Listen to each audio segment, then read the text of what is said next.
বিসমিল্লাহির রহমানির রহিম। আজকে আমি পাকা কলা দিয়ে মালপোয়া বানিয়ে দেখাবো। আমি এখানে দুটা মজা পাকা কলা নিয়েছি।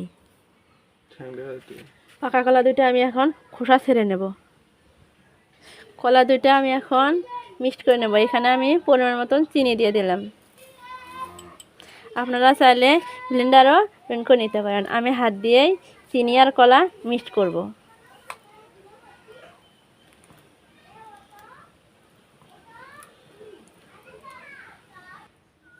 দেখতে পাচ্ছেন আমার এটা ভালোভাবে এখন মিক্সড হয়ে গেছে। এখন আমি এখানে সুজি দেব। আমি সুজিটা আগে ভেজে নিয়েছিলাম। দেখতে পাচ্ছেন 1 কাপ আমি সুজি দিলাম। সুজিটা আমি ভালোভাবে এখন মিক্সড করে নেব।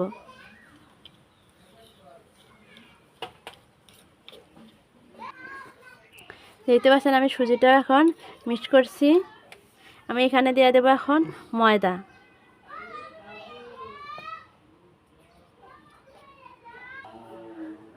আমি এখানে 1.5 কাপ ময়দা দিলাম। ময়দা কলা সুজি ভালোভাবে আমি এখন মিক্সড করে নেব। এই মালপোয়াটা খেতে অনেক সুস্বাদু এবং নরম সফট হয়। ভিডিওটি ভালো লাগলে লাইক কমেন্ট শেয়ার করবেন। আমি এখানে আস্তে আস্তে অল্প অল্প করিয়ে দুধ ঢেলে দিয়ে একটা ব্যাটার তৈরি করে নেব। একবারে দেওয়া যাবে না, দিলে নরম হতে পারে। এখানে আমি অল্প পরিমাণে টা দিয়ে নেব।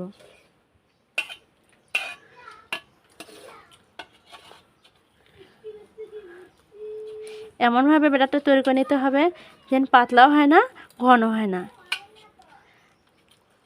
যেরকম হবে আমি ওই রকম আপনাদের দেখে দেব।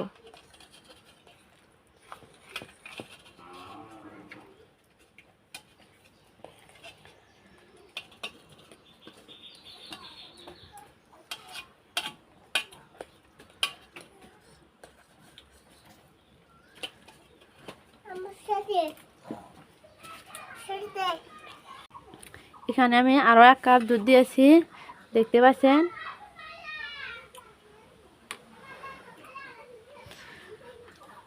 ব্যাটারটা ভালোভাবে করতে হবে, না করলে মালপোয়াটা ভালোভাবে হবে না।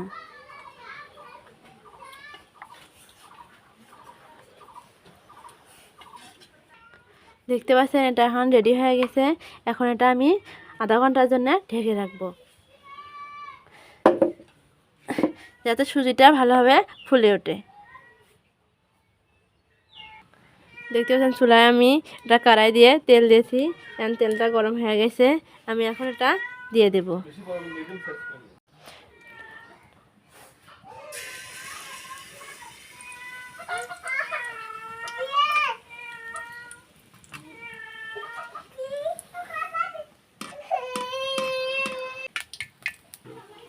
দেখতে পাচ্ছেন এটা এখন হয়ে গেছে।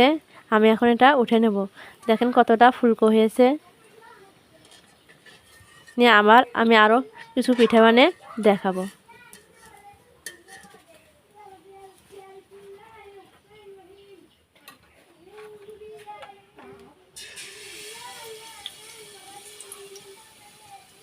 পিঠার সাইজগুলো আমি মালপোয়ার সাইজগুলো একদম ছোট না বড় না করতেছি।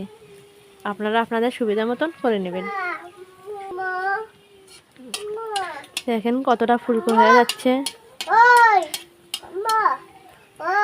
দেখেন পিঠাটা এখন আমি এটা উল্টে দেব।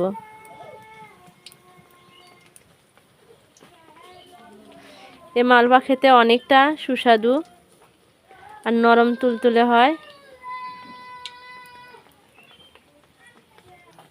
এটা এখন হয়ে গেছে। আমি এখন উঠে নিলাম। আমি এভাবে আরও আপনাদের দেখাবো।